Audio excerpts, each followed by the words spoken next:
Hey guys, welcome back to the channel. Deng Auto Tech here. I would like to start by saying Happy New Year, in advance to all of my viewers and subscribers um, who had supported me on this channel. Um, this video, I hope you all are well, and may the good Lord bless you and your family. Um, I hope everything went well for you guys this past year, and everything will be better and fruitful for you this new coming year, 2022. And if we are still here on this beautiful planet of ours, then we are blessed. And yes, we must thank the good Lord for these blessings. And today, I want to talk to you about the last car that I was working on, right? And I haven't been uploading videos for some time now. And this is because I get too occupied, so busy working on people's cars, you know, and I didn't have a photographer to move around with me and to assist me in holding the video, holding the phone or whatever we use to shoot videos in order to get some, good videos. And it would have been a, time killer for me. So I didn't shoot a lot of videos, but I did work on a lot of domestic and foreign vehicles. I did a Mercedes Benz. I worked on the intake manifold, and I did the diagnosis. And what happened was that the intake runners, the flaps, they were all, it wasn't moving to time, because the plastic controllers that opens and close the flaps, from the valve side, they were all broken. So the car had a check engine light on, and the customer couldn't get the car to pass smog. I didn't do a video of the work that I did, but I did order the intake manifold. I got it. I took out the one that they had.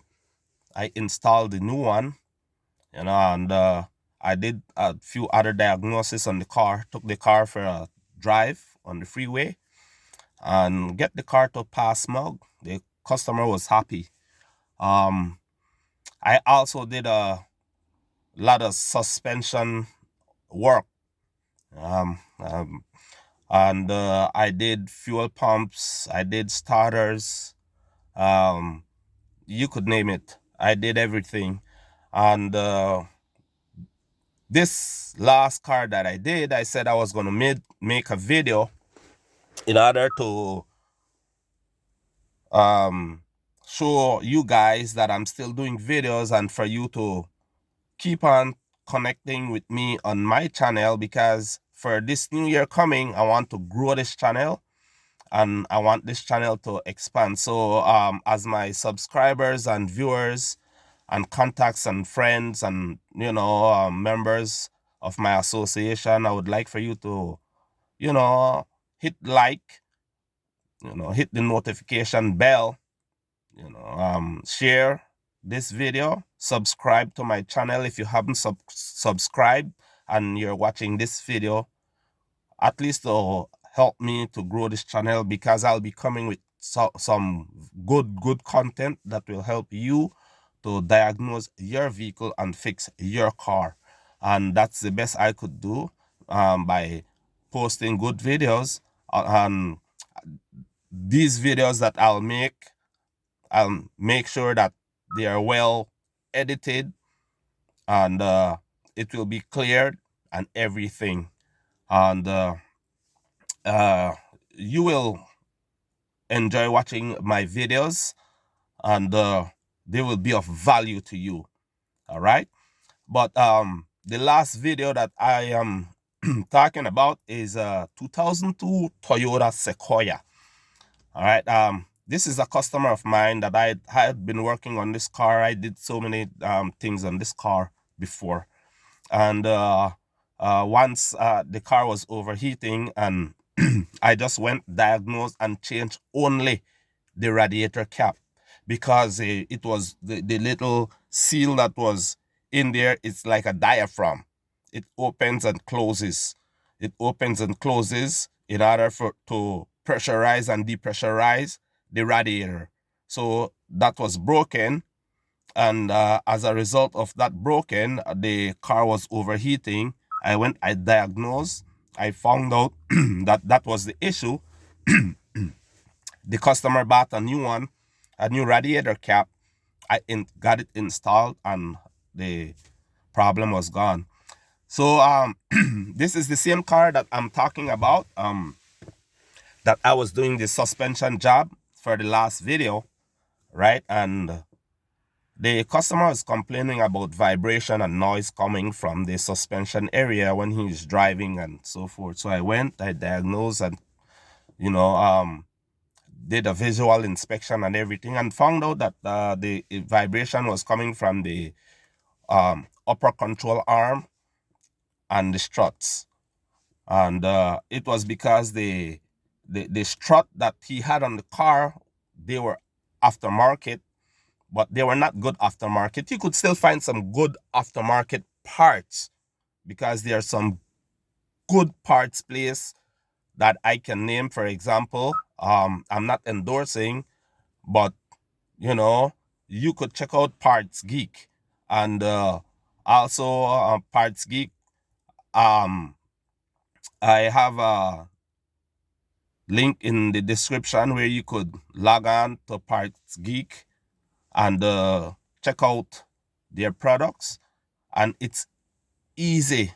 It's very easy to find parts off their website. That's the reason why I talk about Parts Geek.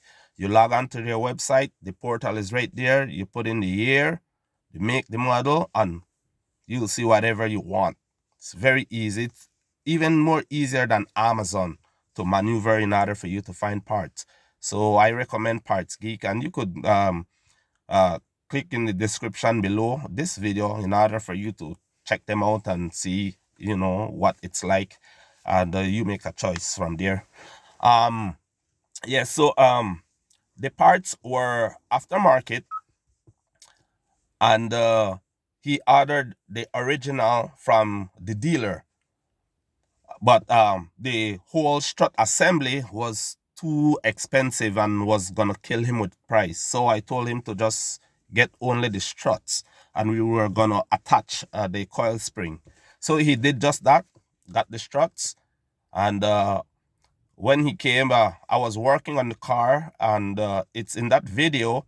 So I took down the struts, I took down the upper control arm. I didn't show when I took down everything, but I started the video and pinpointed on certain important areas that you're supposed to loosen, you know, and make sure everything is okay before you remove and install. So I did just that, and after I did that, while working, it started to rain here in Long Beach, California, where I was working. I'm in Los Angeles, California right now, but I was working in Long Beach, California, and the rain started to pour, and I was working outdoors. So we had to slow down the project, and I couldn't shoot any video under the rain.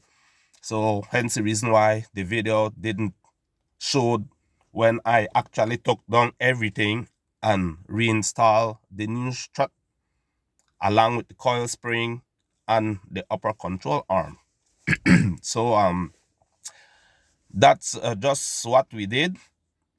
Okay, so we got the struts, but because of time and it was raining, I didn't actually attach the coil spring myself. We took it to the machine shop where they just, you know, do it real fast, you know, pay a little fee, and we took it back.